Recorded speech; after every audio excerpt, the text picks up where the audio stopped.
আজকে viral strawberry Dubai কুনাফার recipe নিয়ে চলে এসেছি, যেটা কি না খেতে খুবই মজা। চলেন রেসিপিটা তাহলে শুরু করি।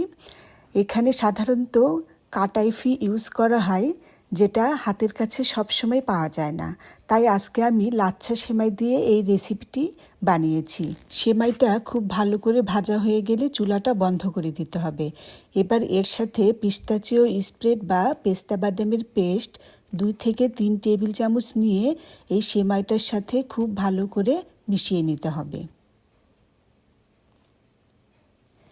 এবার একটি ডেজার্টের বাটিতে কিছু সেমাই স্প্রেড করে দিয়ে দিতে হবে।